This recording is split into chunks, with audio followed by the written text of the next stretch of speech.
இணையத்தில் பெரும் சர்ச்சையை ஏற்படுத்திய இந்த தெருநாய் விவாதம் இப்போதைய சமூக வலைதளங்களில் ஹாட் டாபிக்கா இருக்கு. ஒரு பக்கம் தெருநாய்களால் பாதிக்கப்பட்டவர்களின் கோபம், இன்னொரு பக்கம் விலங்குகள் நல ஆர்வலர்களின் அன்பு. இது வெறும் விவாதம் இல்லைங்க, தனிப்பட்ட உணர்வுகளுக்கும் பொது நன்மைக்கும் இடையிலான ஒரு பெரிய போர்னே சொல்லலாம். இந்த விவாதத்துல நடுவரா வந்த பத்வா கோபி நாய் பிரியர்களுக்கு ஆதரவா பேசினதுக்காக சமூக வலைதளங்கள்ல பலத்த விமர்சனத்துக்கு உள்ளானார். எல்லாருமே பார்த்தது ஒரு எடிட்டட் எபிசோட். இந்த மாதிரி ஒரு எபிசோட விஜய் டிவில போடுவாங்கன்னு நான் சத்தியமா எதிர்பார்க்கவே இல்லை.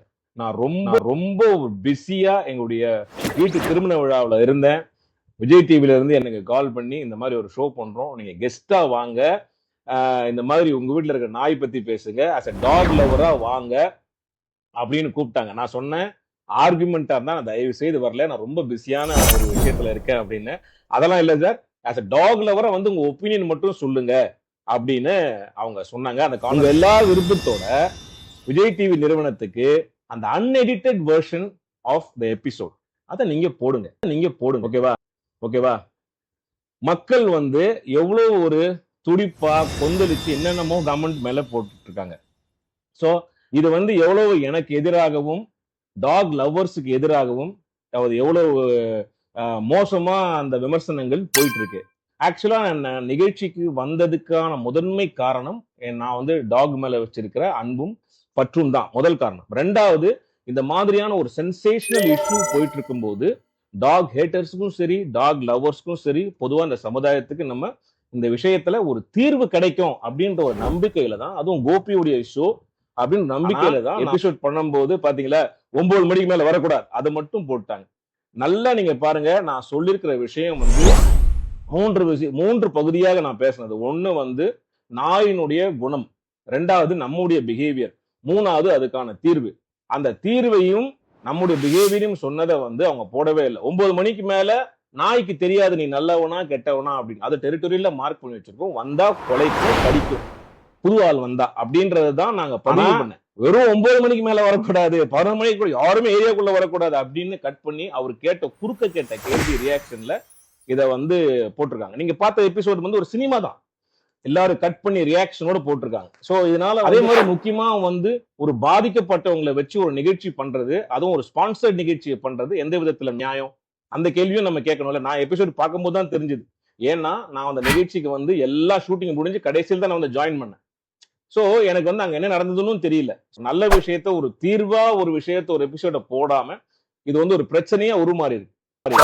சோ அதனால பதில் கொடுக்க வேண்டிய கட்டாயத்துல நாங்க இருக்கோம். அதனால நான் அன்பா எல்லாருக்குமே சொல்றேன், யாரையுமே எதிர்த்து நான் எதுவுமே பேசவே இல்லை. நீங்க யாரும் இங்க வராதீங்க, ஏன் வரீங்க அப்படின்ற மாதிரியான விஷயங்கள் அந்த அர்த்தத்தில் ஒரு ஹார்ட்லெஸ்ஸா நான் பேசவே இல்லை. நாயினுடைய குணத்தை மட்டும்தான் அப்படிதான் நாய் பிஹேவ் பண்ணும். ஒரு தெருநாய் அப்படிங்கிறது ஒரு பதட்ட நிலையிலேயே எப்பவுமே இருப்பாங்க. இந்த விஷயங்கள் எல்லாம் உடனே அவரும் ஒரு விளக்க வீடியோ வெளியிட்டார். அதுல நீயா நானா நிகழ்ச்சியை எடிட் செஞ்சதுனாலதான் தன்னோட முழு பேச்சும் வரலைன்னு சொன்னார். ஒரு நிகழ்ச்சி எடிட் செய்யப்பட்டதா இல்லையாங்கிற விவாதம் ஒரு பக்கம் இருந்தாலும் இந்த சம்பவம் பொது விவாதங்கள்ல மக்களோட உணர்வுகளை புரிஞ்சுக்கிறது எவ்வளவு முக்கியம்னு காட்டியிருக்கு. நம்ம பாதுகாப்பு vs நாய்களோட உரிமை இந்த விவாதத்தோட மையப்புள்ளியே இதுதான். மனுஷங்களோட பாதுகாப்பு முக்கியமா இல்லை நாய்களோட உரிமை முக்கியமா? திருநாய்களால கடிபட்டவங்க அதுக்கு பயந்தவங்கன்னு பலரும் தங்களோட கசப்பான அனுபவங்களை பகிர்ந்துகிட்டாங்க. குறிப்பா குழந்தைகளும் வயசானவங்களும் இந்த தாக்குதல்களால அதிகம் பாதிக்கப்படுறாங்க. அதனால தெருநாய்களை ஒரு சமூக பிரச்சனையா பார்க்கிறதுல தப்பில்லை. ஆனா விலங்குகள் ஆர்வலர்கள் நாய்களுக்கும் இந்த பூமியில வாழ உரிமை இருக்குன்னு சொல்றாங்க. நாய்களை கொல்றது அல்லது இடம் மாத்துறது ஒரு நாகரிகமான சமூகத்துக்கு அழகா இருக்காதுன்னு அவங்க வாதிடுறாங்க. மனுஷங்கள நாய்கள் ஏன் தாக்குதுங்கிற காரணத்தை ஆராயணும், அதுல மனுஷங்களுக்கும் பொறுப்பு இருக்குன்னு அவங்க சொல்றாங்க. நீயா நானா நிகழ்ச்சியும் சமூக ஊடக விவாதங்களும் நீயா நானா நிகழ்ச்சி இந்த இரண்டு தரப்பு உணர்ச்சிகளையும் நேரடியா வெளிப்படுத்தினது. தொகுப்பாளர் கோபிநாத், உங்களுக்கு எந்த பாதிப்பும் இல்லைன்னா பாதிக்கப்பட்டவங்களோட வலியை எப்படி புரிஞ்சுக்க முடியும்னு கேட்டது சமூகத்துல பெரிய தாக்கத்தை ஏற்படுத்திச்சு. அதே நேரம் நாய் பிரியர்களுக்கும் தங்கள் தரப்பு நியாயங்கள் இருக்கு. சமூக வலைதளங்கள்ல இந்த விவாதம் காட்டுத்தீ மாதிரி பரவி பலரும் அவங்க சொந்த அனுபவங்களை பகிர்ந்துகிட்டாங்க. சிலர் நாய்களால காயம்பட்ட கதைகளை சொன்னாங்க, இன்னும் சிலர் நாய்கள் எவ்வளவு அன்பானவைன்னு உதாரணம் காட்டி பேசினாங்க. இரண்டு தரப்பினரோட வாதங்களும் நியாயமானவை. ஏன்னா இது வெறுமனே ஒரு பொது பிரச்சினை இல்லை, ஒவ்வொருத்தரோட தனிப்பட்ட உணர்வுகளோட கலந்தது. சட்டமும் தீர்வும் டெல்லியில் நடந்த நாய் தாக்குதல்களுக்கு பிறகு தெருநாய்களை காப்பகங்கள்ல வைக்கணும்னு உச்ச நீதிமன்றம் சொன்னது ஒரு முக்கியமான விஷயம். இது மனுஷங்களோட பாதுகாப்பை கருத்தில் கொண்டு எடுக்கப்பட்ட தீர்ப்பு.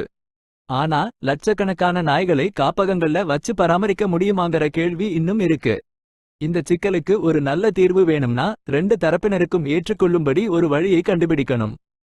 உதாரணத்துக்கு தெருநாய்களுக்கு கருத்தடை ஸ்டெரிலைசேஷன் செஞ்சு அதோட எண்ணிக்கையை குறைக்கலாம்.